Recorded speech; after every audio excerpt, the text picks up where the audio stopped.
Friends, this is विवेक। आज हम लोग आईसीएससी क्लास 10 सेलिना के चैप्टर इलेक्ट्रिसिटी करंट इलेक्ट्रिसिटी का पार्ट 2 कर रहे हैं, जहां पे हम स्टार्ट करेंगे कहां से, बेसिकली कंसेप्ट ऑफ करंट से। अगर आपने चार्ज के बारे में नहीं जाना है तो आप मेरा पार्ट 1 देख लीजिए, जहां पे मैंने चार्ज को एक्सप्लेन किया है। आज हम लोग स्टार्ट करेंगे इस टॉपिक को, यानी कि कंसेप्ट ऑफ करंट को, और काइंडली पूरे वीडियो को देखिएगा for better understanding, right, do not skip. तो यहाँ पर हम लोग क्या करेंगे, देखिए, the charge in motion constitute electric current, यानी कि जो चार्ज मोशन में रहता है तो वो क्या कॉन्स्टिट्यूट करता है, इलेक्ट्रिक करंट को। तो देखिए, सबसे पहले हम यहाँ पे ये समझेंगे कि चार्ज फ्लो कैसे करता है। तो देखिए, लास्ट क्लास हमने बताया था कि एक तरफ क्या होता है, पॉजिटिव चार्ज, और एक तरफ होता है negative charge, right. Positive charge का मतलब क्या होता है, लैक ऑफ इलेक्ट्रॉन, और नेगेटिव का मतलब होता है excess of electron, right. Now तो यहाँ पे एक्सेस ऑफ इलेक्ट्रॉन है, अगर हम इसको कंडक्टर से कनेक्ट करते हैं तो करंट किधर जाएगा, एक्सेस से लैक की तरफ, यानी कि ये जो डायरेक्शन आपको दिखा रहा हूं ये किसका है, फ्लो ऑफ इलेक्ट्रॉन का, और इसके अगेंस्ट ट्रेवल कौन करता है, करंट। कौन ट्रेवल करता है, current.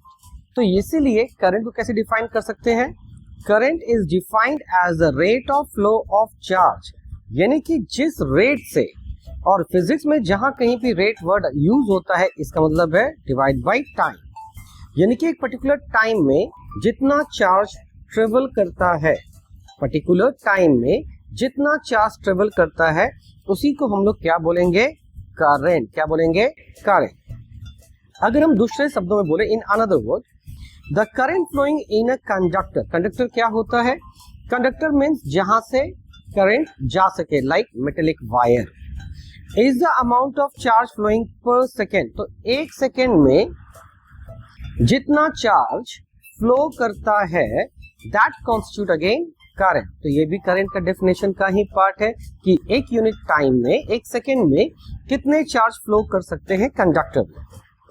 If a charge Q flows through the cross section of the conductor in time t, तो यहाँ पे क्या बोला है, अब यहाँ पे वर्ड एक आता है क्रॉस सेक्शन। अब क्रॉस सेक्शन क्या है, लेट्स से, तो अगर हम एक कंडक्टर तैयार कर रहे हैं, मान लीजिए ये क्या है, मेटेलिक कंडक्टर है, तो ये जो आपको दिख रहा है, तो अगर मैं इसे साइड व्यू देखूं तो ये कैसा दिखेगा, एक राउंड शेप का दिखेगा, राइट। इसी को हम लोग बोलते हैं क्या, क्रॉस सेक्शनल एरिया। क्या बोलेंगे, क्रॉस सेक्शनल एरिया, राइट। तो इस एरिया से जितना करंट एक सेकेंड में पास हो, या एक सेकेंड में जितना इलेक्ट्रॉन पास हो, इसी को हम लोग क्या बोलेंगे, करंट। और करंट को किससे रिप्रेजेंट करते हैं, कैपिटल आई से। किससे रिप्रेजेंट करेंगे, कैपिटल आई। तो यानी कि ये जो स्टेटमेंट आपने पढ़ा, इसी को अगर मैं न्यूमेरिकली लिखूं तो हम कह सकते हैं current is defined as charge by time, यानी कि एक सेकेंड में जितने चार्ज ट्रेवल करते हैं they are term to be as current. तो अभी हमने आपको पहले ही बताया था कि small q means for a single, अगर कैपिटल Q करो तो for the complete number of charges, right. तो करंट का डेफिनेशन समझ में आ गया, फॉर्मूला भी समझ में आ गया। तो वापस से फॉर्मूला समझिए क्या होता है, करंट को हम लोग I से रिप्रेजेंट करते हैं, Q by T, this is your current, right. अब क्या लिखा है, देखिए, note the current in a circuit is measured by an ammeter. और एक याद रखिएगा कि जब भी हम करंट को मेजर करेंगे, ठीक है, तो there is a device called ammeter, by connecting it in a series in a circuit. यानी कि एमीटर को कैसे कनेक्ट करते हैं, तो मान लीजिए ये एक रेजिस्टर है, ये एक रेजिस्टर है, राइट, और यहाँ पे क्या है, प्लस, और यहाँ पे क्या है, माइनस, राइट। तो एमीटर हम लोग कहाँ कनेक्ट करेंगे, तो एमीटर हम लोग करते हैं क्या, जैसे ये प्लस है तो ये क्या हो जाएगा, यहाँ पे हम लोग क्या करते हैं, एक राउंड देते हैं और यहाँ लिखते हैं ए। तो ये हो गया प्लस और ये हो गया माइनस। तो ये जो हमने एमीटर कनेक्ट किया, ये कैसे कनेक्ट किया? इन अ सीरीज। ये ध्यान रखिएगा, एमीटर हमेशा सर्किट में कैसे कनेक्ट होगा? In a series. Taking care that positive mark, तो ये जो पॉजिटिव मार्क है किसका? एमीटर का, should be connected to the positive terminal. ठीक है, सॉरी मैंने गलती से वापस से पॉजिटिव लिख दिया, तो यहाँ पे होगा क्या? नेगेटिव। ठीक, terminal of ammeter towards the positive terminal of a source of the current. तो ये जो सेल है यही है सोर्स ऑफ करंट। तो करंट का सोर्स का जो पॉजिटिव है, एमीटर का भी वो किस में टच होगा? पॉजिटिव में कनेक्ट होगा। ये बहुत ध्यान रखिएगा। ठीक है, नाउ अब यूनिट ऑफ करंट। तो एक चीज याद रखिए, जब कभी आपको यूनिट डिफाइन करना हो तो आपको क्या याद रखना होगा? फॉर्मूला। ये हमेशा याद रखिएगा। तो करंट का फॉर्मूला भी आपने क्या किया था? Charge by time. तो चार्ज का यूनिट क्या होता है? कूलम, और टाइम का यूनिट होता है सेकेंड, और सिंपली कूलम पर सेकेंड। तो ये कूलम पर सेकेंड है, इसी को हम लोग किससे रिप्रेजेंट करते हैं? एम्पियर से। तो SI unit of current is ampere. SI unit कौन है करंट का? एम्पियर। तो यहाँ पे क्या लिखा देखिए, the SI unit of current is coulomb and therefore current is measured in coulomb per second. तो ये यहाँ पे हम लोग क्या बताए कि करंट को कैसे मेजर करेंगे? कूलम पर सेकेंड, जो कि हमने यहाँ पे लिखा था coulomb per second, which has been given the name ampere. और कूलम पर सेकेंड को ही हमने क्या बोला? एम्पियर। और एक चीज ध्यान रखिएगा, बहुत केयर करके समझिएगा कि आपका जब भी पूरा साइंटिस्ट का नाम लिखना होता है, राइट, जब भी हम लोग क्या करेंगे? पूरे साइंटिस्ट का नाम लिखेंगे तो it should be in a small letter. इसीलिए आप देखो एम्पियर का ए भी छोटा है, लेकिन अगर सिंबल वाइज लिखेंगे तो you should be write in capital letter. ठीक है, in the honour of the French physicist Andre Ampere. ये थे साइंटिस्ट जिन्होंने क्या किया था? करंट का डिस्कवर किया था। We define 1 ampere as current which flow when 1 coulomb of charge passes in 1 second. अब ये क्या है? ये किसको रिफ्लेक्ट कर रहा है? लेट्स से बेसिकली ये रिफ्लेक्ट कर रहा है एम्पियर के डेफिनेशन को, क्योंकि अब आप लोग बड़े हो चुके, क्लास 10 में आ चुके हो, तो आपको यूनिट डिफाइन करने भी आता है। तो आपको क्या डिफाइन करना है यहाँ पे? 1 एम्पियर किसके बराबर होता है, या 1 एम्पियर क्या है? तो देखो एक चीज याद रखिएगा, अगर 1 एम्पियर की बात करते हैं तो वापस से आप क्या कीजिए? पहले फॉर्मूला लिखिए करंट का। करंट इज इक्वल टू क्या था? Q by T. इसमें से आप क्या कीजिए? टाइम को कर दीजिए 1 सेकेंड। टाइम को क्या कीजिएगा? 1 सेकेंड। ठीक है, तो यहाँ पे क्या हुआ? और जो चार्ज है इसको भी कर दीजिए 1 कूलम चार्ज। चार्ज को भी क्या कर देंगे? 1 कूलम कर देंगे। तो डेफिनेशन अब समझ में आएगा। तो ये याद रखिएगा, सबसे पहले यूनिट को अगर कभी भी डिफाइन करना होता है तो फॉर्मूला के मैक्सिमम चीज को हम लोग किससे कंपेयर कर लेते हैं? 1 से। जैसे चार्ज हो गया 1 कूलम, टाइम हो गया 1 सेकेंड। ठीक है, तो करंट फिर क्या हो गया? इन टर्म ऑफ, यानी कि current in term of ampere, यानी कि यूनिट को हम डिफाइन कर रहे हैं। तो ये फिर से समझिए कैसे हम लोग डिफाइन करेंगे। तो यहाँ पे लिखा देखिए, वी डिफाइन 1 एम्पियर, यानी कि अगर मुझे 1 एम्पियर डिफाइन करना है, 1 एम्पियर डिफाइन करना है एज द करंट, तो 1 एम्पियर क्या है? ये अमाउंट ऑफ करंट है, अमाउंट ऑफ करंट है। ठीक है, कितना करंट है? विच flow when 1 coulomb of charge passes in 1 second. ये कब होगा? जब 1 सेकेंड में 1 कूलम चार्ज पास करता है। ठीक है, 1 सेकेंड में अगर 1 कूलम चार्ज पास करेगा तो उसको हम लोग क्या बोलेंगे? 1 एम्पियर। क्या बोलेंगे? 1 एम्पियर। सो अब यहाँ पे देखिए इसी चीज को यहाँ पे कैसे लिखा है? 1 ampere 1 coulomb by 1 second, right, that is 1 coulomb per second. तो 1 कूलम पर सेकेंड, तो फिर से समझा देता हूं, 1 एम्पियर किसके बराबर होता है? जब 1 सेकेंड में 1 कूलम चार्ज पास करे कंडक्टर से, that is term to be as 1 ampere, right. Now अब आते हैं आगे। To express a weak current, okay, यानी कि हम लोग क्या करेंगे? छोटे से करंट के वैल्यूज को लेंगे। तो देखो छोटा सा वैल्यू जो होता है तो उसका यूनिट भी छोटा होगा। जैसे किलोमीटर का छोटा यूनिट क्या है, मीटर, मीटर से छोटा यूनिट क्या है, सेंटीमीटर, सेंटीमीटर से क्या है, मिलीमीटर। वैसे ही एम्पियर से छोटा यूनिट क्या है, मिली एम्पियर, यानी कि 10⁻⁻3, माइक्रो एम्पियर 10⁻⁻6, और नैनो एम्पियर भी होता है, that is 10⁻⁻9 ampere, that is nano ampere. यहाँ लिखा नहीं है तो ये याद रखिएगा, मिली, माइक्रो एंड नैनो, जैसे कि चार्ज के केस में था। अब फ्लो ऑफ करंट क्या होता है, ठीक है। तो जैसे थोड़ा पहले ही आपको एक्सप्लेन किया था मैंने कि जो फ्लो ऑफ करंट होता है वो क्या होता है, basically positive terminal to negative terminal होता है। यानी कि करंट जो है वो इलेक्ट्रॉन के अगेंस्ट फ्लो करता है। तो वापस से हम लोग क्या करते हैं, ये कंडक्टर बना लीजिए, ये कंडक्टर बना लीजिए और इसको वायर से कनेक्ट कर दीजिए। एक है प्लस यानी कि लैक ऑफ इलेक्ट्रॉन, एक है माइनस एक्सेस ऑफ इलेक्ट्रॉन। तो ये डायरेक्शन किसको शो कर रहा है, फ्लो ऑफ इलेक्ट्रॉन को। तो करंट कैसे पास करेगा, उसके अगेंस्ट। ये ध्यान रखिएगा, current is always travel from positive to negative, but electron flow from negative to positive. तो यह है क्या, इलेक्ट्रॉन का फ्लो का डायरेक्शन। अब यहाँ पे क्या देखिए, in metal the moving charge are free electron, ठीक है। तो मूविंग चार्ज क्या है, basically free electron. Free electron किसको बोलते हैं ये समझिए। मान लीजिए अगर हम एक एटॉमिक स्ट्रक्चर को यहाँ पे तैयार करते हैं, लेट्स से दिस, तो फ्री इलेक्ट्रॉन को समझने के लिए हम क्या करते हैं, एक मेटल का एग्जांपल लेते हैं, लाइक एल्युमिनियम, राइट। एल्युमिनियम का एटॉमिक नंबर कितना होता है, 13, और एटॉमिक नंबर का मतलब प्रोटॉन की संख्या, यानी कि number of proton in an atom of aluminium.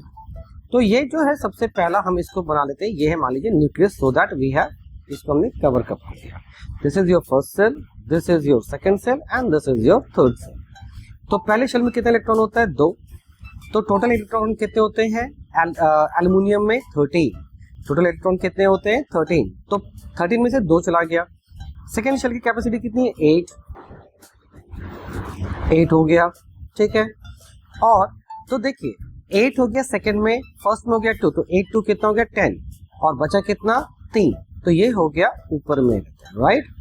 अब ये ध्यान रखिएगा, इस जगह पे ये जो पार्ट है, मतलब ये सारे जो इलेक्ट्रॉन है, मतलब ये पूरा इलेक्ट्रॉन, इसके अंदर जितने भी इलेक्ट्रॉन है, इनको हम लोग बोलते हैं बाउंड इलेक्ट्रॉन। क्या बोलेंगे, और ये जो लास्ट शेल है, यानी कि जो वैलेंस शेल है, और you can say valence electron को हम लोग क्या बोलते हैं, यस, फ्री इलेक्ट्रॉन। तो फ्री इलेक्ट्रॉन बेसिकली क्या होता है, the electron present in the outermost shells, that is called free electron. और जो बाकी रहते हैं अंदर के इलेक्ट्रॉन, उनको क्या बोलेंगे, बाउंड इलेक्ट्रॉन्स, राइट। तो यहाँ पे देखिए क्या लिखा है, in metal the moving charge are free electrons. जो मूविंग चार्ज है वो कौन होते हैं, वो ये सारे फ्री इलेक्ट्रॉन्स होते हैं। कौन होते हैं, फ्री इलेक्ट्रॉन्स, ठीक है। तो यहाँ पर फ्री इलेक्ट्रॉन फिर से समझिए क्या है, जो आउटर मोस्ट शेल में जो इलेक्ट्रॉन है, तो देखिए आउटर मोस्ट शेल में कितने इलेक्ट्रॉन है, 3 इलेक्ट्रॉन है, इन्हीं को हम लोग क्या बोलेंगे, फ्री इलेक्ट्रॉन। और simply we can say the valence electron of a metal is termed to be as free electron. बाकी के जो इलेक्ट्रॉन्स आप देख रहे हो, ठीक है, के शेल और एल शेल में, ये सारे जो इलेक्ट्रॉन है ये बाउंड है, मतलब ये अपने पोजीशन को लीव नहीं करते। लेकिन ये जो फ्री इलेक्ट्रॉन है ना, तो ये अगर मान लीजिए एक मेटल का सरफेस है, तो इस पे ये जो फ्री इलेक्ट्रॉन है ना, ये फ्रीली मूव करते रहते हैं। ये क्या करते रहते हैं, फ्रीली मूव करते रहते हैं। तो यहाँ पे यही कहना चाह रहा है क्या, in metal the moving charge are free electron which constitute the current, while in electrolytes and ionized gases both are positive charge ion and the negative charge ions are the moving charge which constitute current. अब ये किसकी बात हो रही है, तो basically आपको ये पता होगा कि जब हम लोग क्या करते हैं, इलेक्ट्रोलिसिस करते हैं। तो इलेक्ट्रोलिसिस के लिए वापस एक चीज देख लीजिए। तो इलेक्ट्रोलिसिस में हम लोग क्या बनाते हैं, बेसिकली एक सेटअप तैयार करते हैं, इलेक्ट्रोलिटिक सेल बोलेंगे। इसमें हम लोग क्या डालते हैं, 2 इलेक्ट्रोड डालते हैं, एक होता है प्लस और एक होगा माइनस, ठीक है। तो ये जो है लिक्विड, इसको हम लोग यहाँ पे जो लिक्विड यूज करते हैं दैट इज कॉल्ड इलेक्ट्रोलाइट। क्या बोलेंगे, इलेक्ट्रोलाइट, ठीक है। अब ये जो है प्लस, तो ये क्या हो गया, एनोड, और ये जो है माइनस, इसको क्या बोलेंगे, कैथोड। ये बड़ा रहेगा और ये छोटा, ये बड़ा का मतलब ये पॉजिटिव है और ये नेगेटिव है, राइट। अब इसमें जो भी चीज आप डालते हैं, जैसे अगर आपने क्या डाला, मोल्टेन NaCl, क्या डाल दिया, मोल्टेन NaCl, तो ये जो प्लस है और ये माइनस है, तो माइनस जब हम इसमें चार्ज देंगे यानी कि करंट देंगे, तो ये माइनस वाला कहाँ जाएगा, इस पॉजिटिव की तरफ, और ये प्लस वाला कहाँ जाएगा, इस नेगेटिव की तरफ। तो ये जो है ये करंट के फ्लो में क्या करते हैं, हेल्प करते हैं। तो यहाँ पे यही समझाना चाहता है कि अगर हम मेटल की बात करते हैं तो करंट फ्लो कौन कराता है, बेसिकली फ्लो ऑफ इलेक्ट्रॉन। लेकिन हम एक इलेक्ट्रोलाइट को देखेंगे तो इस सेटअप में करंट को कौन फ्लो कराता है with in the liquid, that is ions. तो ये जो प्लस आयंस है इसको हम लोग क्या बोलते हैं, कैट आयंस, और ये नेगेटिव वाले को क्या बोलेंगे, एनायंस। तो ये याद रखिएगा कि current is always flow through ions in case of electrolytes, ठीक है, या इलेक्ट्रोलिसिस। अब यहाँ पर क्या बोला जा रहा है ना, इफ एन इलेक्ट्रॉन्स, ठीक है, एन इलेक्ट्रॉन्स क्या हो रहा, पास थ्रू कर रहा है cross section of conductor in time t, मतलब ये एक क्रॉस सेक्शन है यानी कि वायर का एक एंड है, इसमें से क्या है, सिर्फ एक इलेक्ट्रॉन तो पास नहीं करेगा, इसमें बहुत सारे पास करेंगे। मान लीजिए n नंबर ऑफ इलेक्ट्रॉन पास किए, तो इस केस में जो टोटल चार्ज होगा वो किसके बराबर होगा, n इंटू ई। ई क्या है, एक इलेक्ट्रॉन का चार्ज, और n क्या है, नंबर ऑफ इलेक्ट्रॉन। तो मान लीजिए अगर यहाँ से 10 इलेक्ट्रॉन पास किया तो 10 इंटू ई, राइट। और ई यानी कि चार्ज ऑफ इलेक्ट्रॉन क्या था, 1.6 into 10 to the power minus 19 coulomb, यही था आपके लिए। तो ये ध्यान रखिएगा कि क्रॉस सेक्शनल एरिया से एक इलेक्ट्रॉन तो पास नहीं होता, जितना इलेक्ट्रॉन पास होगा इनटू ये कर देंगे तो हमारा क्या निकल जाएगा, total charge in particular moment of time. Fair enough now. तो हमारा जो ये था क्या बोलते हैं फॉर्मूला है, वो कैसे इम्प्रोवाइज हुआ करंट का, तो लेट्स से, तो अभी हमने क्या बताया था, इनिशियल जो करंट का फॉर्मूला था वो यही था, current is equal to charge per unit time. और आपको अभी हमने क्या बताया कि एक चार्ज तो नहीं निकलता, तो बहुत सारे चार्ज निकलते हैं। तो ये टोटल चार्ज जो है यानी कि जो Q है बेसिकली वो क्या रहता है, N इंटू ई। N क्या है, नंबर ऑफ इलेक्ट्रॉन, और E क्या है, charge of one electron, that is 1.6 into 10 to minus 19 coulomb divided by time. तो ये हो गया करंट का और एक डेफिनेशन का फॉर्मूला, राइट। नाउ अब यहाँ पे क्या देखिए, since one charge is carried 6.25 into 10 to the power minus 18 होना चाहिए था, क्या ठीक है, ये सॉरी ये 1 कूलम चार्ज, सॉरी ये 1 कूलम है, नॉट चार्ज है। ये 1 कूलम जो है वो कितने इलेक्ट्रॉन कैरी करता है, इतना इलेक्ट्रॉन कैरी करता है। So if 1 ampere current flow through a conductor, it mean that this much of electron pass in 1 second. ये काफी इंपॉर्टेंट लाइन है, ये समझिए। आप अगर मेरा चार्ज का टॉपिक नहीं देखे हैं वीडियो तो आप प्लीज देख लीजिए, कल का ही वीडियो है। और यहाँ पर क्या बताया देखिए, और उस लास्ट जो वीडियो बनाया था उसमें हमने ये बताया था कि जो 1 कूलम चार्ज होता है उसमें कितने इलेक्ट्रॉन होते हैं, 6.25 into 10 to the power 18 electrons होते हैं। This is the number of electron which constitute 1 coulomb, ये ध्यान रखिएगा। तो ये 1 कूलम जो है, तो यहाँ पर ये बोला है कि अगर हम 1 एम्पियर की बात करें तो 1 एम्पियर क्या था, जब 1 कूलम चार्ज ट्रेवल करता था 1 सेकेंड में, राइट, यही था। तो 1 कूलम का मतलब कितने इलेक्ट्रॉन पास करेंगे 1 सेकेंड में, इतना, तब जाके वो बनता है क्या, 1 एम्पियर, ठीक है।